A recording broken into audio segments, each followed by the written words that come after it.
আমি বলবো যে উনি কোল্ড ওয়ারের একটা সন্তান। খালেদা জিয়ার উপর যে বইটা ওনার লাস্ট যেটা বইটা একটা মাস্টারফুল ওয়ার্ক, যে কোল্ড ওয়ারটা ওনাকে শেপ করেছে। সেইখান থেকে উনি বেরিয়ে এসে বাংলাদেশের পলিটিক্সকে উনি নির্মোহভাবে বিশ্লেষণ করেছেন। এটা তো বাংলাদেশে মানে সত্যিকার অর্থে মেরুদণ্ডওয়ালা সাংবাদিক পাওয়া খুব মুশকিল। যেটা হয়েছে যে অনেক সময় ওনাকে, আমি যেটা শুনেছি, ওনাকে ইনভাইট করতে ভয় পেত। উনি আসবেন, উনি একা কথা বলবেন, আর উনি খুব, ওনার যেটা ছিল যে আর্গুমেন্টে ওনার সাথে পারা খুব মুশকিল, কারণ ওনার মিনিমাম ৫-৬ দশকের হিস্ট্রিটা মুখস্থ ছিল। একটা নবীন একটা সাংবাদিক, নবীন একজন দালাল সাংবাদিক যখন ওনার সাথে এই ডিবেটে আসতেন, দেখা যাচ্ছে যে বেচারার অবস্থা খারাপ হতো। আমরা যেই সময়টার কথা বলছি সেই সময় মাহফুজুল্লাহ ভাই অনন্য ছিলেন। অনেকে আমরা দেখেছি, অনেকে এইখানে প্রেস ক্লাবের সামনে অনেকে প্রোটেস্ট করেছেন, অনেকে দূরে থেকে ফেসবুকে অ্যাক্টিভিজম করেছেন, কিন্তু মাহফুজুল্লাহ ভাই খুব সামনে থেকে টিভি ন্যারেটিভ যেটা তৈরি হচ্ছে সেটাকে উনি কনফ্রন্ট করেছেন। উনি যে সাকসেসফুল কতটা হয়েছেন সেটা পরের বিষয়, কিন্তু যে উনি যে ডিফাই করছেন, আমি জানি না আপনার ন্যারেটিভ আমি নিব না, আপনি যে ন্যারেটিভটা ইম্পোজ করতে চাচ্ছেন আমি সেটার মধ্যে ফ্ল দেখছি, সেটার মধ্যে ভয়ঙ্কর রকমের দুর্গন্ধ দেখছি। এই যে এটা যে বলে ফেলা, এটা তো বাংলাদেশে মানে সত্যিকার অর্থে মেরুদণ্ডওয়ালা সাংবাদিক পাওয়া খুব মুশকিল। ইতিহাসে সাংবাদিকরা সত্যিকার অর্থে পাওয়ারফুল পিপলের সাথে কলিউশনের হিস্ট্রিটাও খুবই বাজে। আপনারা দেখেছেন বছরের পর বছর সাংবাদিকরা ডিইউজে, বিএফইউজে, বিভিন্ন সাংবাদিকদের ওনারা লিডার হয়েছেন। একটাই হয়তো একটা ভালো প্লট পাওয়া যাবে।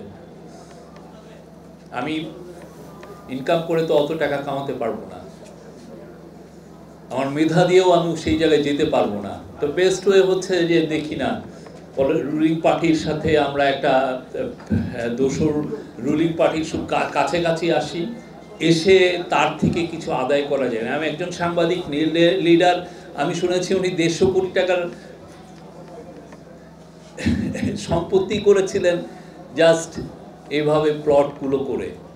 তো সেই জায়গায় মাহফুজুল্লাহ ভাই ব্যতিক্রম ছিলেন। প্রথম থেকেই উনি, ওনার খুব চোজেন কিছু এরিয়া ছিল। উনি প্রথমত তো কমিউনিস্ট, উনি, আমি বলবো যে উনি কোল্ড ওয়ারের একটা সন্তান, যে কোল্ড ওয়ারটা ওনাকে শেপ করেছে। সেইখান থেকে উনি বেরিয়ে এসে বাংলাদেশের পলিটিক্সকে উনি নির্মোহভাবে বিশ্লেষণ করেছেন। ওনার খালেদা জিয়ার উপর যে বইটা, ওনার লাস্ট যেটা বইটা একটা মাস্টারফুল ওয়ার্ক। ওনার যে যেই শ্রমটা উনি দিয়েছেন এবং কখন উনি লিখেছেন, যখন যেই সময় খালেদা জিয়া তার যে কোর্টের যে উনি বক্তব্য, সেটা ছাপার কারণেই যাদেরকে যেই সময় লোকজনকে অ্যারেস্ট করা হয়েছে, বিএনপির অ্যাক্টিভিস্টদেরকে অ্যারেস্ট করা হয়েছে, উনি খালেদা জিয়ার জীবনী সেই সময় লিখেছেন, ইংলিশে লিখেছেন। এবং উনি সেই সময় যে প্রেডিকশন করেছেন যে উনি আরও স্ট্রঙ্গার হয়ে ফিরে আসবেন খালেদা জিয়া, সেটা হয়েছে। মাহফুজুল্লাহ ভাইয়ের সেটা দেখে যেতে পারেন নাই, বাট সেটা কিন্তু হয়েছে, বিকজ ওনার ওই দূরদর্শিতা সেটা ছিল। আমাদের বাংলাদেশের মানে আমরা ফলস হিরোকে ওয়ার্শিপ করি, আমাদের জার্নালিস্টদের মধ্যেও আমরা ফলস হিরো খুঁজি, যে ইনি ওনার উপরে সমস্ত ফুল দিয়ে বর্ষণ করি।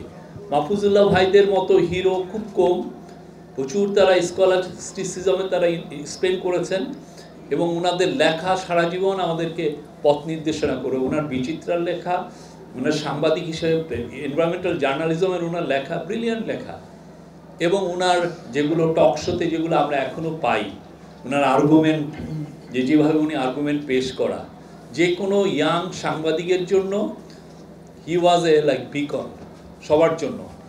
আমরা বাংলাদেশে আমাদের আরও অনেক মাহফুজুল্লাহ ভাই দরকার।